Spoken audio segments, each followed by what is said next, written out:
Welcome to Sober Banter. My name is Rachel. I am hosting solo. Colin is at work today.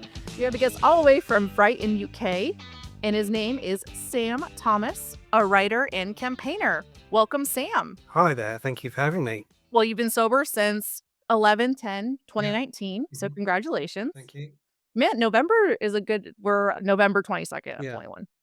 No, it's nearly 2,000 days actually tomorrow, which I only just realized today. So Congratulations. I knew it was coming, but I'd forgotten casually about it. So yeah, 2,000 days. I don't really keep track of I kept track of the days in the very beginning, but do you have like a day tracker on your phone or do you just randomly? No, I mean, I'm quite old school to check it on the. I just look at how many Yeah. days since.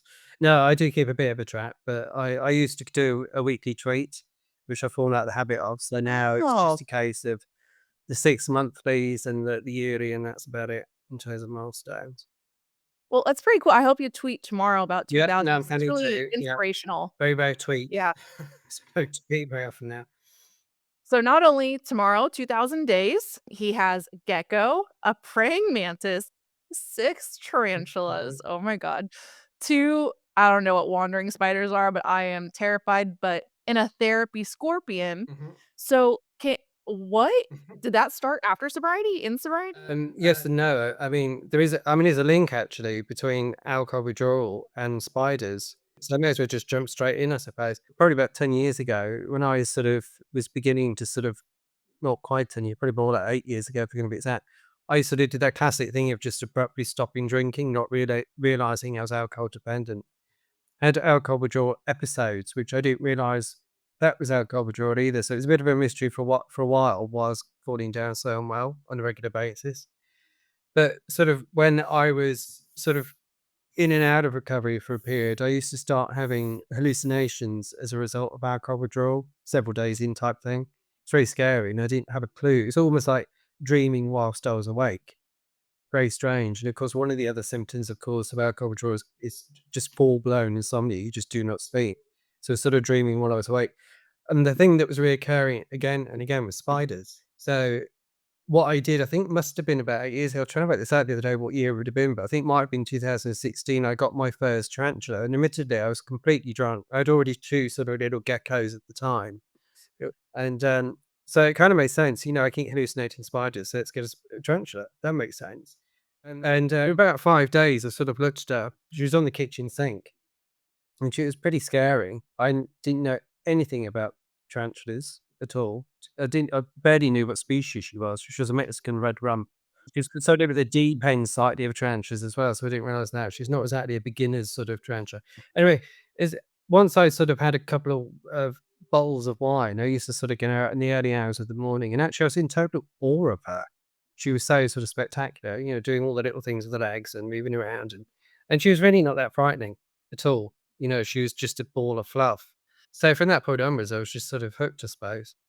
So it sort of helped me to sort of rationalize the nightmares in a way. And they didn't, even though, yeah, it's still extremely scary. I thought, well, I've got a real one at home.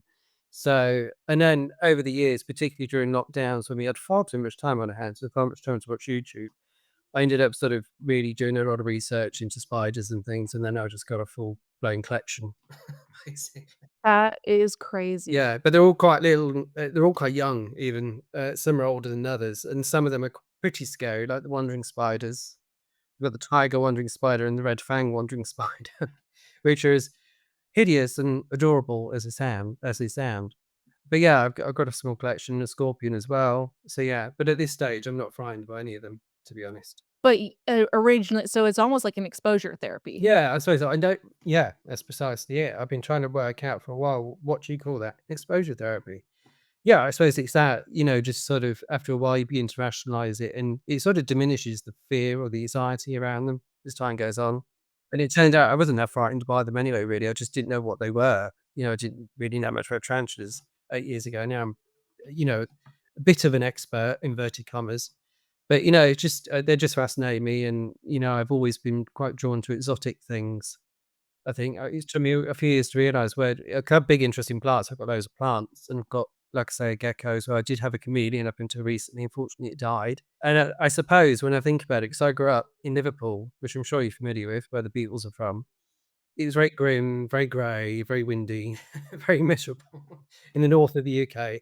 So anything exotic just seemed like the polar opposite of that. So when I was a kid, nature programs, anything with David Attenborough, I was fascinated. So because it was just the polar opposite. And when I was in my mid-20s, I was able to start traveling to different places like the Canary Islands, Morocco. And of course, I realized it was all real, all these things, the plants and the animals and things. So, and I have many interests anyway, history as well. So, yeah, it kind of it stems from that, I think. So if you'd said starts and stops, like, what kind of drinker were you? Were you the binge drinker, the everyday drinker, or did it kinda develop over time? Yeah, I mean, I sort of jumped straight into natural alcohol withdrawal, but if we rewind the clock. I mean, I started drinking. I drank twice when I was 18. Sorry, not 18, sorry, 16 and 17. And I was in Liverpool, was on the gay scene. I absolutely loathed it. I hated drinking. So I never drank again. And my first boyfriend, he didn't drink. He was a bit of a tough, lord, blah de blah, that sort of thing. He had laws and nails in his family and all this sort of stuff. So worlds apart because he didn't drink, I didn't drink. And this was in the early 2000s when it was totally unfashionable not to drink. Not like these days where, Generation Z sort of really don't drink very much, if at all. When I was 23 years later, I moved to Brighton. I set up a charity, which I'm sure we'll speak about later. And I was doing all these incredible, amazing things. And my sort of best friend at the time, he was, a bit of a party animal. I used to tag along with him. We used to go out on Tuesdays because it was student night and Saturdays. And then up until that point, up until the age of 23, I didn't drink. It was often my sort of job to sort of pick him up off the floor sort of thing or throw him in a taxi at the end of the night. You know what I mean? So, and then at some point, he just decided on a whim that it'd be fun to sort of put a little bit of vodka in my Diet Coke. And of course, I didn't notice. I thought it tasted a little bit funny, but apart from that, I didn't really notice. And of course, within half an hour, I felt the effects of the vodka. It's straight in at the deep end. And from that day onwards, I just continued to drink. There was no real reason not to drink.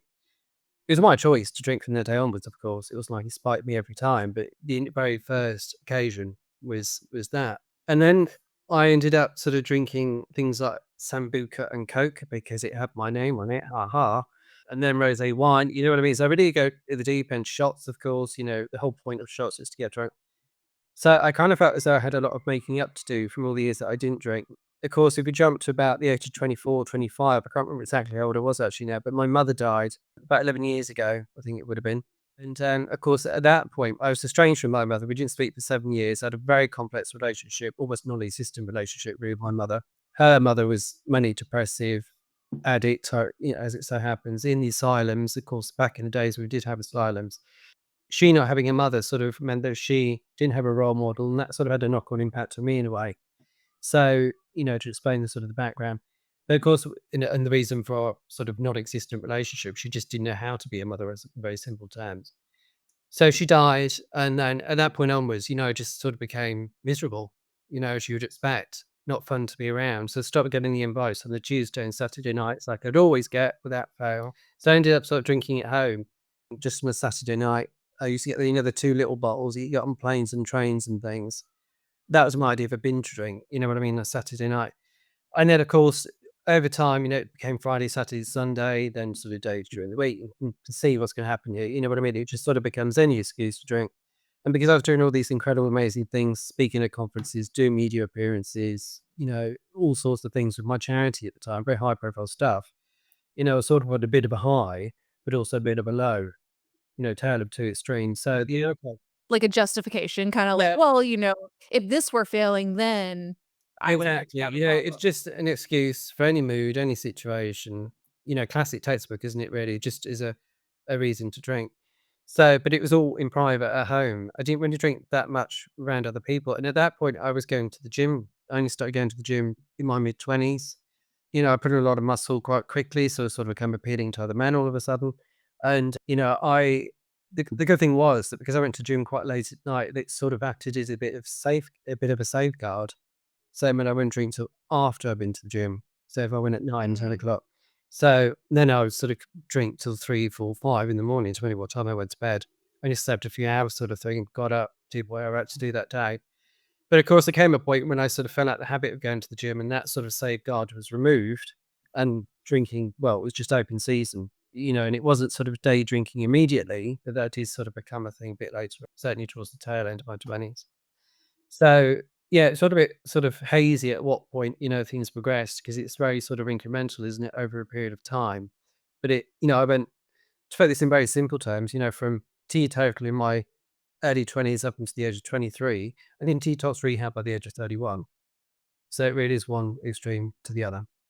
I definitely relate a lot with so neither of my parents have passed, but one of the things that would happen when I would start drinking is I would start talking about my dad and the Mhm. childhood, and then people just didn't wanna be around it, and they were Yeah. like and you get the invitations less and less, and so I totally relate to the and it was just always at a certain point that it just hit me that I just was like, I would spill everything. I would be fine for the first, like, 5 drinks, and then after 5, they were like, "Oh, there's Rachel, she's on blackout, she's talking about her Mhm. dad," and Mhm.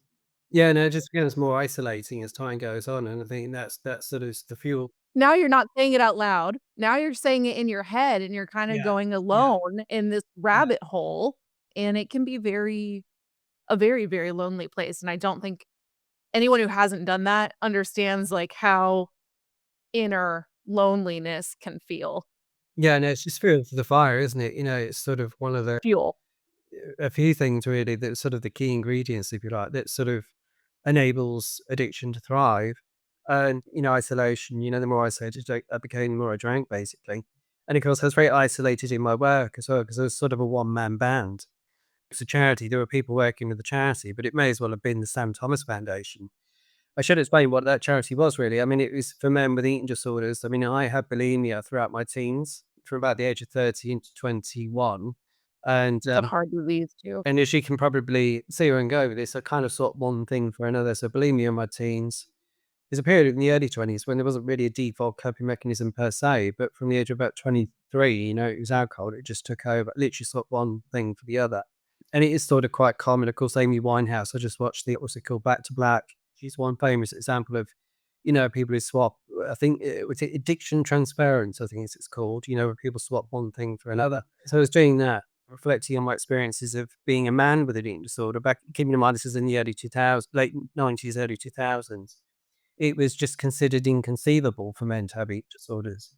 Nobody was really talking about that. In fact, anorexia was sort of known about, but not really understood. Bulimia, what was that? You know what I mean? It was just not real. I mean, the only sort of famous example at the time was Princess Diana. There's a few other people that spoke out about it, like Jerry Halliwell from the Spice Girls, Elton John. But, eating disorders were not on anyone's agenda, as it were. It wasn't in the mainstream. So the idea of having memories of eating, sorry, start again. The idea of being a member of the eating disorder was just totally inconceivable, like I say. So I set up a charity in response to that, called Men Get Eating Disorders Too, set it up in 2008 and 9. It took over, it exploded in the media in the UK because, it was a new thing for the media to jump on. Manorexia, bulimia, the tabloids are. That's very, Yeah. very real. Yeah, it was, but at the time, it really was sort of surreal for a lot of people, I suppose. But the point was, you had this sort of big profile as well throughout my 20s, so it was a lot of different things. Like I say, my work being sort of quite, full on, and then sort of behind the scenes with the death of my mother and trying to sort of understand that. You know what I mean? There was a lot of different things going on. And, like a lot of people, I just took too much, just thriving on stress.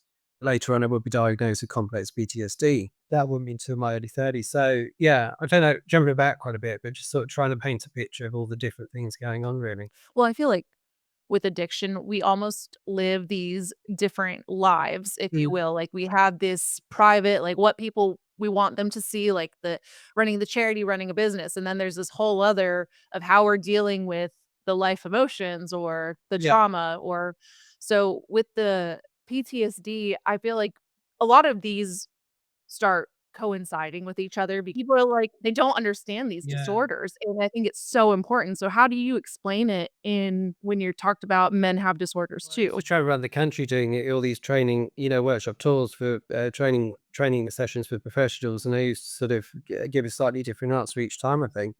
But several different things, there's always this overlap between different sort of disorders, I suppose, include addiction and eating disorders. There is such a thing called drunkorexia, inverted commas, for lack of a better name. where people sort of don't eat and just drink instead. That was super common and quite dangerous as well, I should add. And then, of course, with binge eating and food, the only big difference, of course, with food is that you do need to develop a healthy, positive relationship with food. You can't abstain from food, obviously, but you can abstain from alcohol. Doesn't mean to say one's easier than the other. It's just different approaches to do different sort of distinct sort of illnesses. But like I say, you've got to deal with them sort of one by one, I suppose. And I think going rewinding the clock to sort of many moons ago when I was sort of recovering from bulimia, it was a very conscious decision, I think, from about the age of 18 to 21 to really sort of overcome bulimia, whatever that meant. Of course, I attempted to go to the doctor twice at 16 and at 18. At 16, I couldn't progress further because I needed parental consent, didn't have a relationship with my mother, as I mentioned, so that was sort of quite explosive. My mother asked me what the F are the mental health people calling for, and that was the end of it. We didn't proceed from there. So, of course, from 18, when I moved down south to live near my dad, I spoke to the family doctor on that side of the family for the first time. Very articulately explained what was going on. I think I'd even read Jerry Halliwell's book, I think it's called If Only, where she sort of quite explicitly talked about her own bulimia throughout the Spice Girl days and even before that. So I had some sort of background knowledge, and the internet was sort of fairly new at the time. I had to go to the library to sort of look things up. So I'd seen read a few things. So I very articulately explained to the doctor what was going on, and she sort of seemed sort of dismiss the bulimia entirely and just focus on just specifically on the depression and anxiety, as if the bulimia was not really that important, just irrelevant, maybe a symptom of the depression, anxiety, perhaps. But of course, years later, a couple of years later, when I said out, I think I'd realised pretty quickly that it was just because the idea of being a man with an eating disorder was just not on anyone's radar, especially with GPs and things. And of course, the diagnostic criteria of anorexia at the time was based on female bodies, so the loss of periods would have been one of the main symptoms of anorexia, of course, not applicable to men. So there was a lot of catching up to do over the years, and the DSM has changed since then. But the legacy of that sort of still remains. The old school, out of date sort of ideas still linger, as it were. So yeah, there was a lot of hoops to go through with me, and I can't remember how we came onto this now. But it's just all this sort of grey area and overlaps. There's loads. Well, it's funny that with alcoholism and especially in the big book in the AA way, one of the things and I really can't read the chapter is to the wives. And because alcoholism was only in Oh men no! and women, you Yeah. can get alcoholism. And they're like, "Oh, you have to, sit your wife down and, Really? Do you know? I did explain not where know you're that. going." And Yeah. I'm like, It's quite "Uh, interesting because I don't belong to AA. It drives me a bit mad if I have to be honest. I'm not sure I can say that. But no, I but did. well, no, I'm just there's it was a men the book is written to men. There Yeah, and I think it doesn't even and they surprise me. Yeah, no, which they've now noted to change it to people yeah. instead of even men or women. And again, it's just these things just haven't really caught up officially, if you like, you know what I mean? And I've dabbled with AA in the past, and there's lots of things that I sort of find myself in agreement with, like, resentment being the seed to all our ills, for instance. I've said that quite a lot recently to different people. But, and holding on to anger and bitterness and all that sort of stuff, I've got no time for that. So there's certain things that I sort of agree. But, it's like a lot of things that the principle is correct, but the practice can be sort of quite troublesome sometimes. It's not always easy to sort of implement, and that's what I've found. And yeah, I think, it's about sort of taking these principles and putting into applying those things into the modern age, isn't it? And I think that's, one of numerous things that I think we're still sort of battling with, it seems, sort of the old school meets the new school, but it's all just the same school, really. So yeah, it's just, again, it's just about taking the bits that are applicable to you, that are relevant, and working with that. With a healthy mental trial and error. So if AA was not your route, how did you kinda get sober in the beginning years? I detoxed for the fourth and hopefully final time in November 2019, and interestingly, it was the week that apparently the first cases of COVID sort of were unleashed into Wuhan in China. And the other ironic thing is the fact that one of the very last hallucinations I had was of bats, which is actually quite a frequent occurrence, believe it or not. The bats, it was really odd spiders, it was bats. So it's Wow. quite sort of weird, isn't it, when you think of this bat disease sort of, happening unknown to everybody at the time, and then the hallucination was bad. So beautifully poetic and ironic.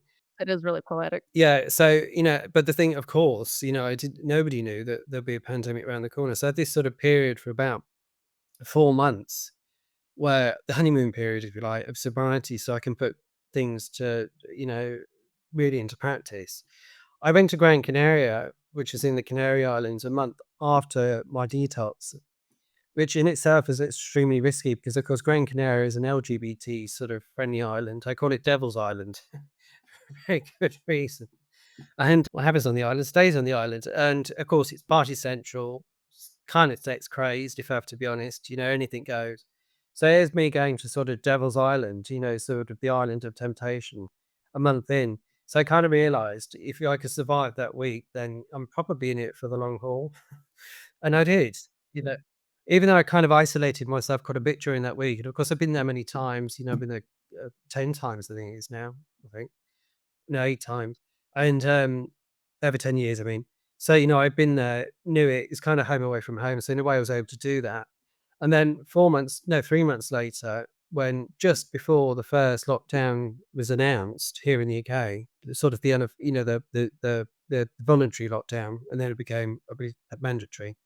And anyway, I've been to Gran Canaria for the second time in my sobriety sort of journey. And then I kind of realized, I was definitely in it for the long haul. I didn't feel triggered. There was people drinking all around me, but I didn't really think about it. That was the weird thing.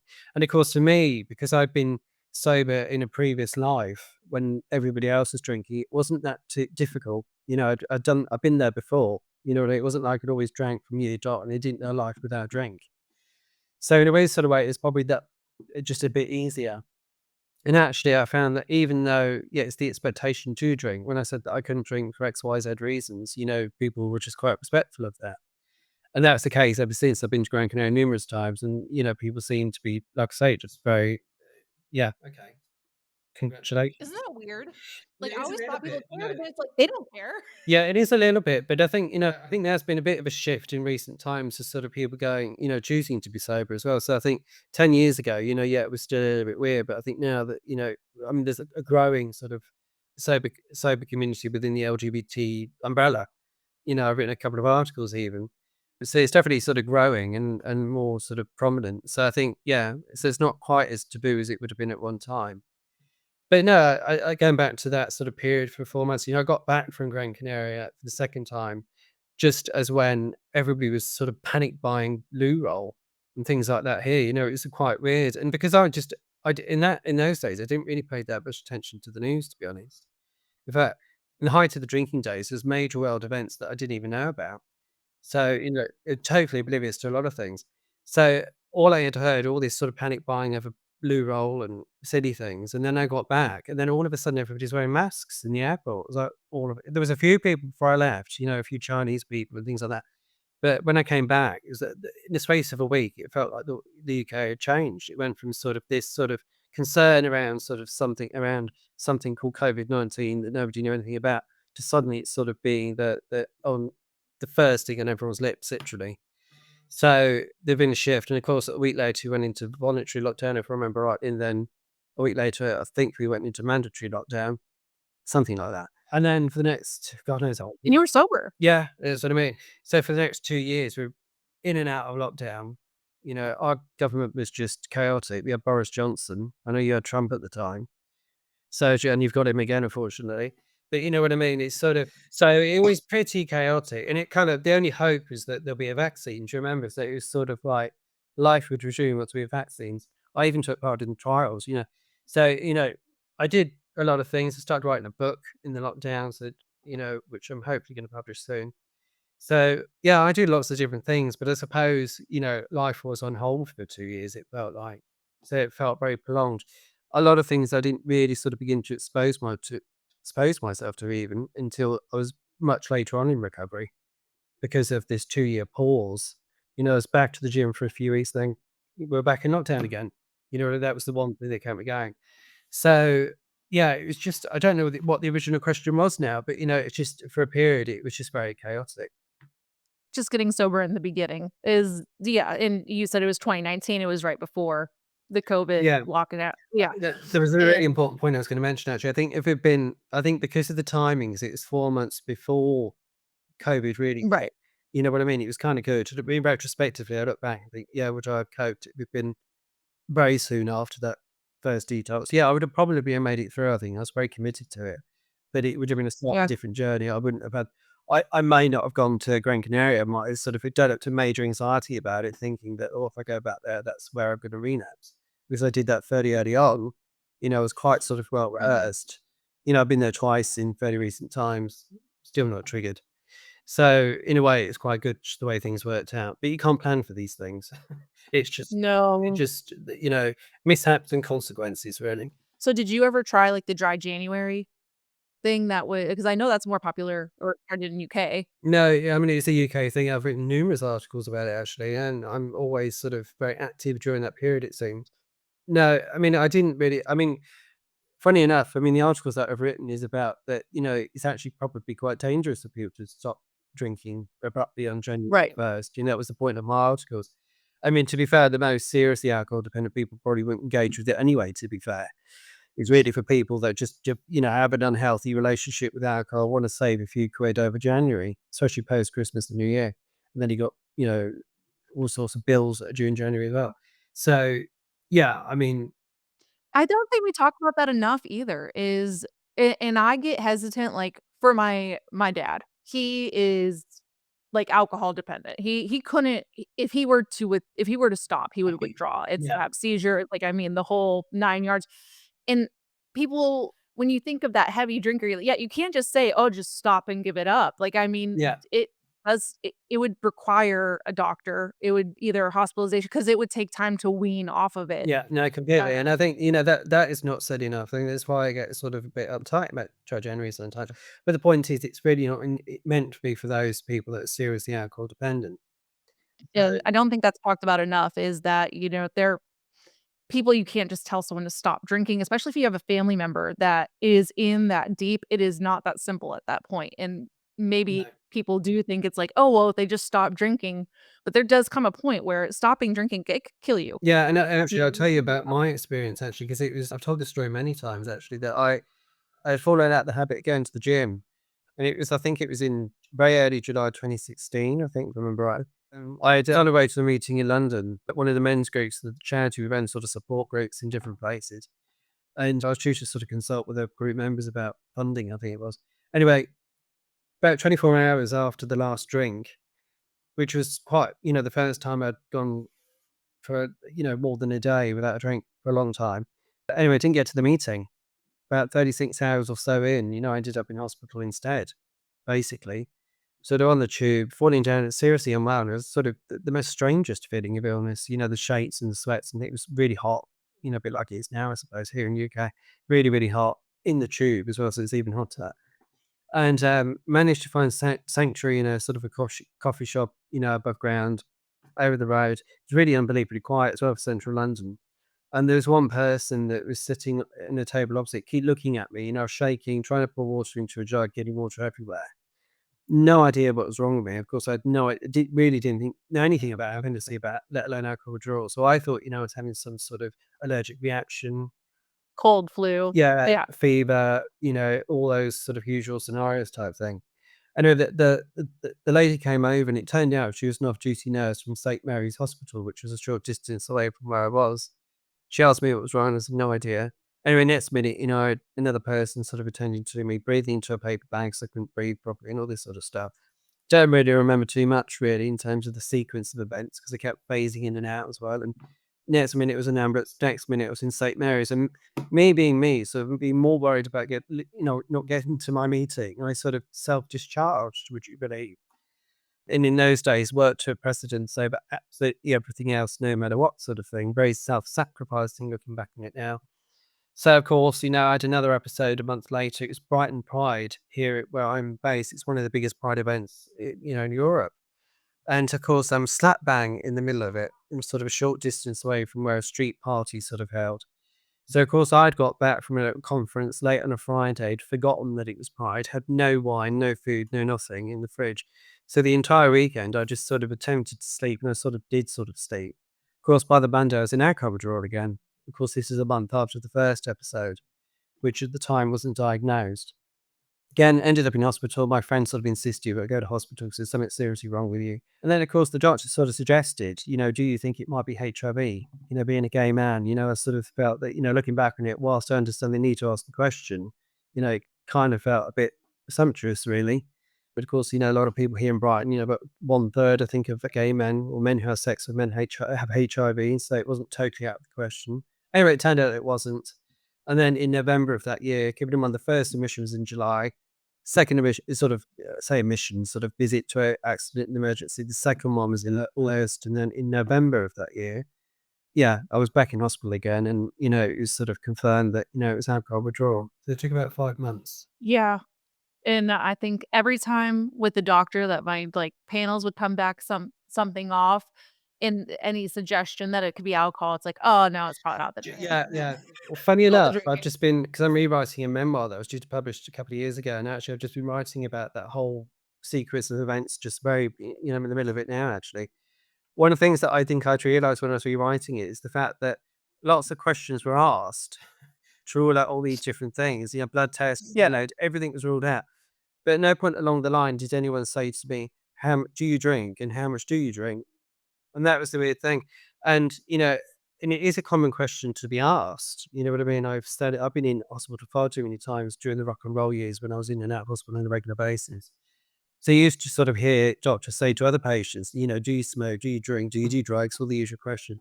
But for some unknown reason, it was just never asked.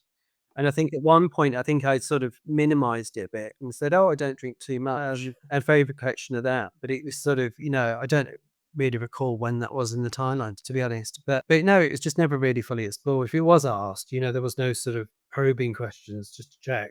I think that those have definitely enhanced, though, over the years, like, as people have found alcohol to be more dangerous and, like, even at least in the US, just this year, the Surgeon General for the first time said there is no amount of alcohol that's safe, because in the No, no. past, it's been well, up until last year, it was 1 alcoholic drink a day Mhm. was considered safe, and now it's none, and I think that yeah, I always lied about the No, drink. no, no. I Everybody really does. I don't think that was a really common thing.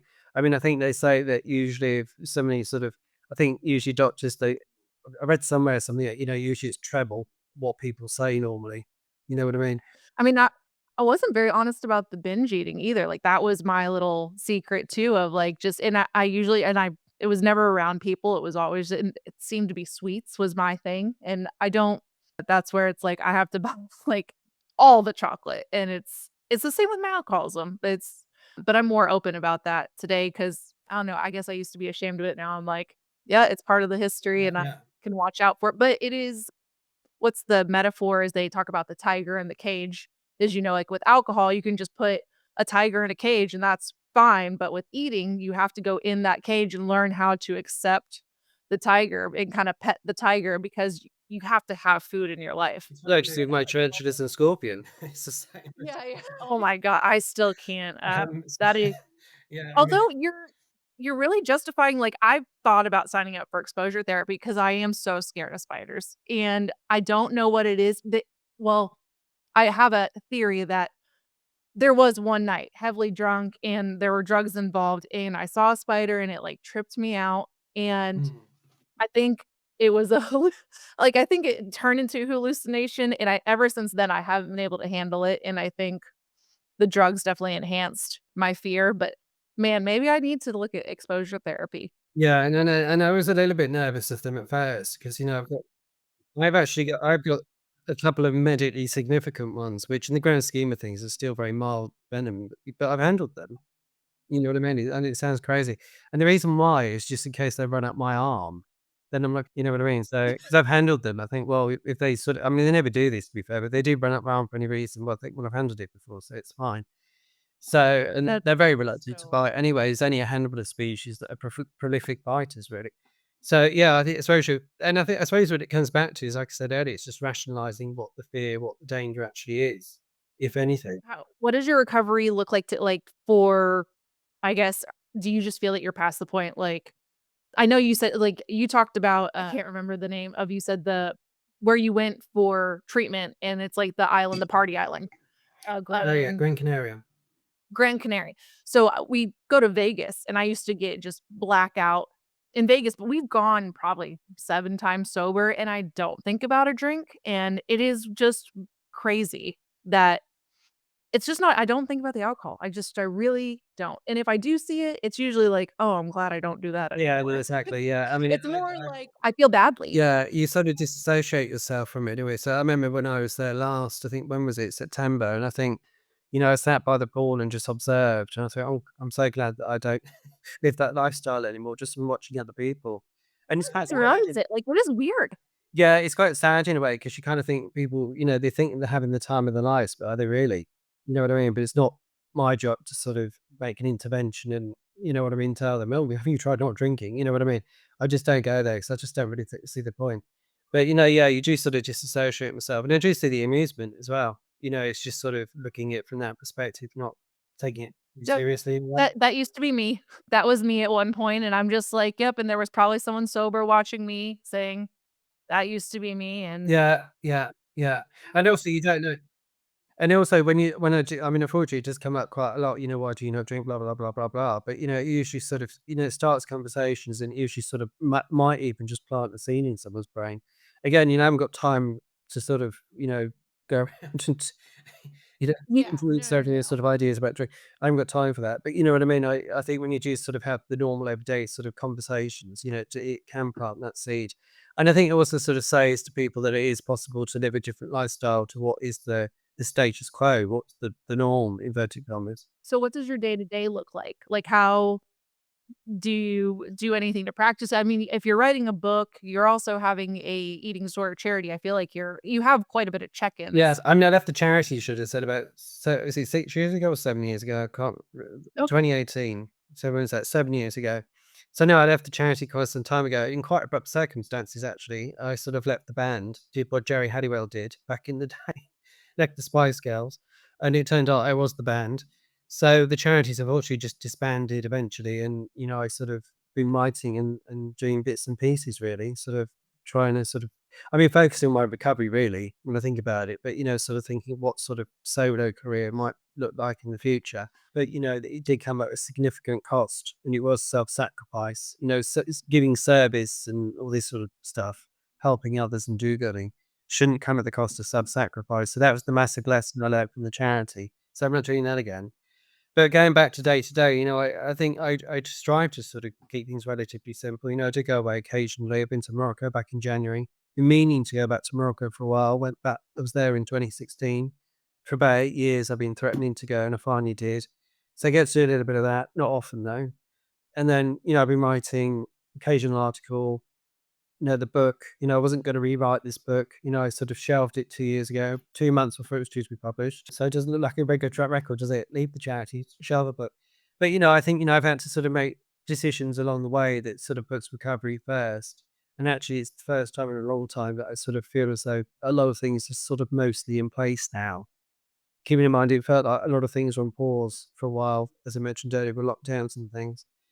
So and it's also just, doing things for the right reasons, I suppose, as well, not feeling that everything has to be for show. I mean, going back to the book, I kind of realized that I was doing it for the wrong reasons because I wanted to sort of find my place in the world, because I have this sort of position, bit of influence and things like that. But actually, I kind of felt that actually you can't just do something for those reasons. It's very superficial in a way. So, I have to sort of go away and think about, why am I doing this? And it's actually because I think the story has value. It's just I think it could inspire people, I suppose. So rather than sort of making some statement about it, just sort of say, "Hey, look at me." You know what I mean? But just don't see yourself doing. Just get real. Yeah, I mean, see, even I even went through my Instagram yesterday and just sort of tidied things up. There were certain, what I mean. You look back and you think, well, actually, I think I posted that again for the wrong reasons, and then other posts that are just sort of more relaxed, more sort of off the cuff, if you like. You know what I mean? I think those sort of more authentic. So it's just, I don't know, really. It's just that shift between. I don't know what I'm really saying, but it's just the shift from being, like, doing things from a place of insecurity, is sort of doing things from a place of self assurance. I think that's what it is. Well, I think in sobriety too is you get another level of you can feel your it doesn't in the beginning, I was terrified of my feelings when I got Mhm. sober, and I was like, "How can I keep busy to keep that still I don't wanna drink now, and I can't I can't shut them down," so it takes time to be like, "Okay, so now I'm getting, like, my values and what I wanna do with them and Yeah. how I wanna share them," and knowing that you have something that a lot of people are struggling with to help them, and you're like, "How can I put those into words to help?" Because it's a very hard feeling to describe. Yeah, exactly. And I often feel too many different things all at the same time. I feel very conflicted about how I feel about most things, to be honest. So I think it's just sort of not being driven by feelings and, not acting out on them impulsively, I suppose. I don't really do that too much, still effing blind at this, that, and the other day to day. You know what I mean? Things that get on my nerves, but I Yeah. don't sort of have these sort of massive sort of meltdowns in the way that I used to. Oh, no, I don't either, and I think Mm. that there's a part of getting sober, and it doesn't again, and for anyone listening who's new in sobriety, it doesn't come instantly. I No. thought everything was, like, instant. As soon as I stopped drinking, like, everything would be solved, and I find each year there's, like, a new level or a new feeling internally of Yeah. sobriety. Like, you've reached this whole and I think the ego drops a little bit Yeah. more in the beginning, yeah, Mhm. it's very easy. I don't even know that it's I don't know that I did it for ego or I just was so amazed. I didn't know I would ever be sober. I was one of those people that was like, I would Yeah, I think everyone just thought I'd be dead. so then I was like, "Guy, this is crazy that you can feel this way without alcohol," and then it's kind of rounded to, I don't think about it as much anymore, and now it's like, well, I spend a lot of time talking about it, but I'm hoping that it's helping someone who was once like me that's my husband now says he'll never say never, and he'll never say he won't ever, like, never drink again because he's like, "I never thought I'd stop drinking, to be honest." So, he's like, "That's something, can't say never anymore." Yeah. No, no, He really did, never thought he'd stop. I mean, I've yeah, exactly. If I say I'm not gonna do something, then inevitably I will. So, you know what I mean?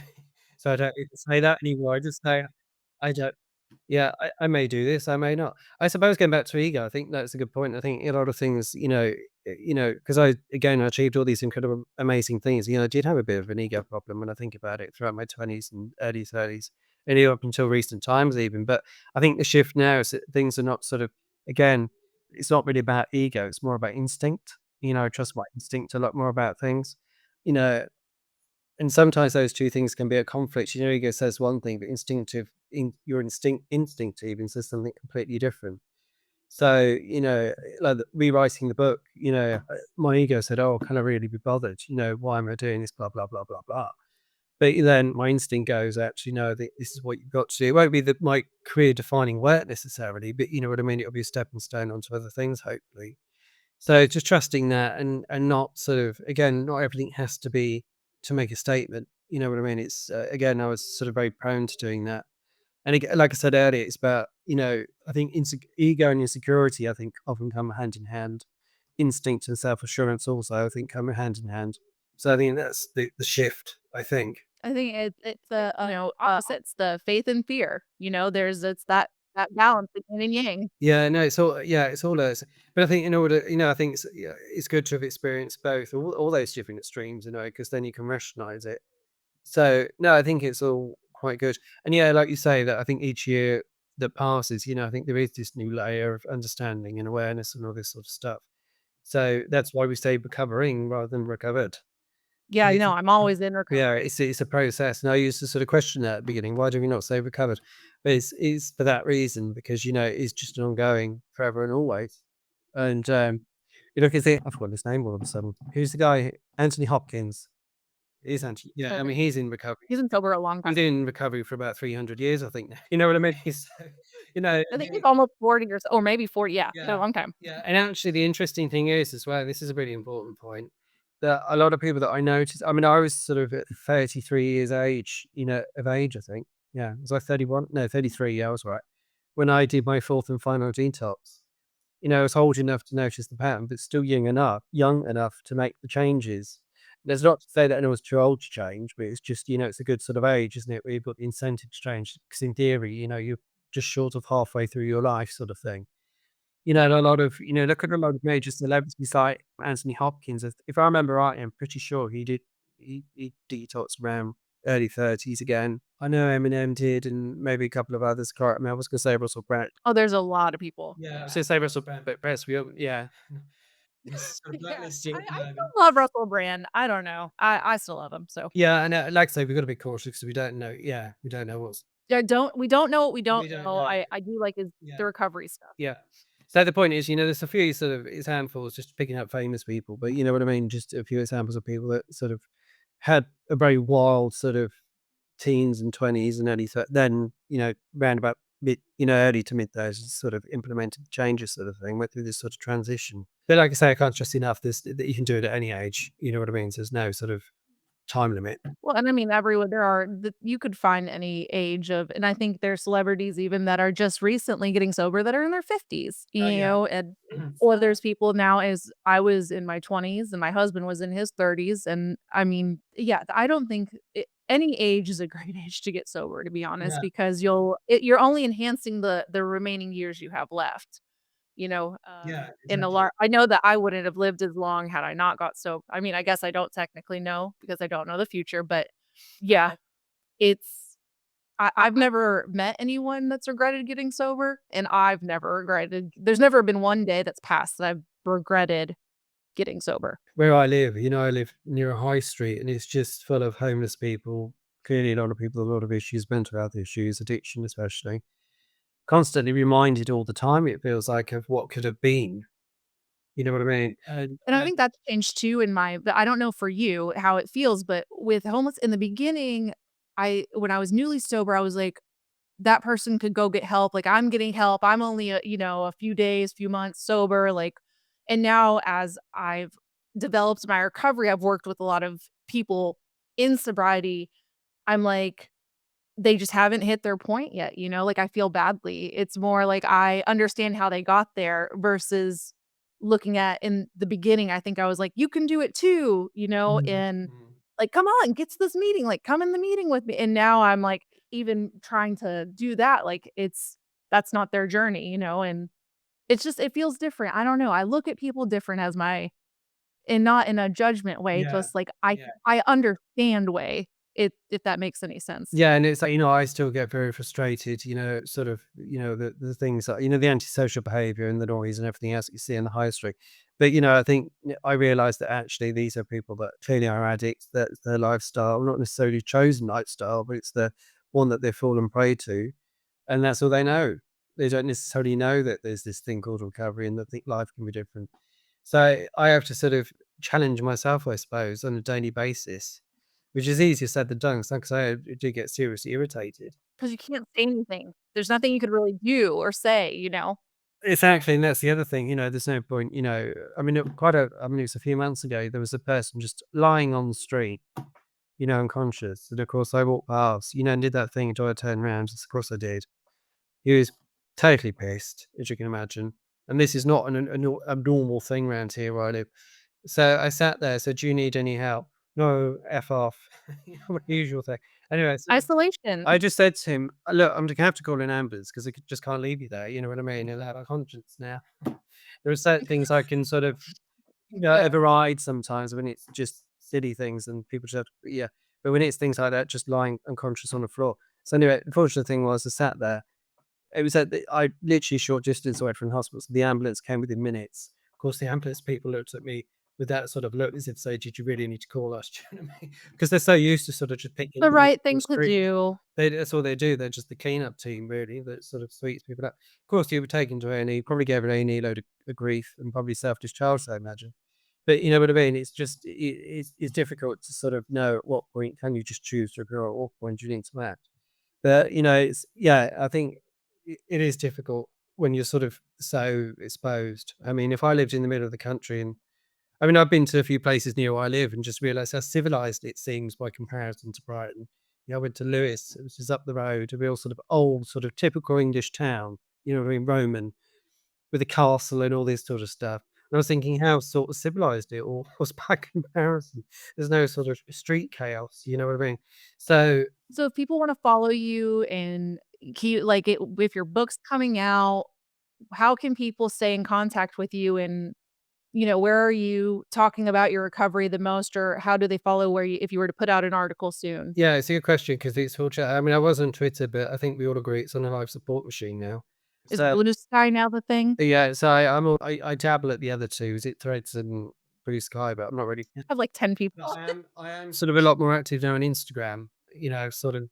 Yeah, me too. So it's Sam Thomas 8186, I think, if I remember rightly. And on there, I've got links to all my articles and things, which I've done a lot of now. Yeah, that's the main one. I mean, I was very part-time with it until fairly recently, so yeah, I'm sort of getting to grips with it finally. And in terms of the book, I mean, I'm working on it. I've no idea what's happening with the book. It's too early just yet, but it will happen, hopefully. So yeah, but if you follow me on Instagram, there'll be updates in time. And I'll put a link to your Instagram on there, and, maybe if or even if you wanna send me a few articles, we can put some links to your previous articles that if people would like to read, I would like to read them anyway, Yeah, but no, can do. I think that so thank you for coming on Sober Banter and sharing some of your story and who you are and that we do get to recover. That's the Yeah. coolest part about all of this is it doesn't matter where we are, we have, like, friends literally everywhere in recovery of all types. It's not even just alcohol, it can be lots of different recoveries. You might have inspired me to try and do some exposure therapy because isn't that the weird thing that from addiction or from trauma, it's like me hearing that someone it worked for you and you're a real person talking to me. You know, it's not just this hypothetical of exposure therapy is Yeah, supposed to yeah. work. It's like I hear it from someone and it's authentic and it's I can tell that you really were scared. Now you talk about it like it's just like a pet a cat or a Yeah, dog, no, and I can hear it, and I'm like, "Wow, that has changed, and that's something I want." And I want to not be scared of spiders. so let me know how many tarantulas you've got in 6 months' time. If my husband hears this and gets oh my god. The like I said, I think there are places that I could go or people that would be with me and but it's very there would've if I would've woke up today and thought I'd say that sentence, I did not think it, but it is the connection, the authentic. I believe you. I can tell you're being real and Yeah. that there is a possibility that maybe I won't be scared of I'll spiders. tell you what you could get. I've got a little praying mantis on my desk.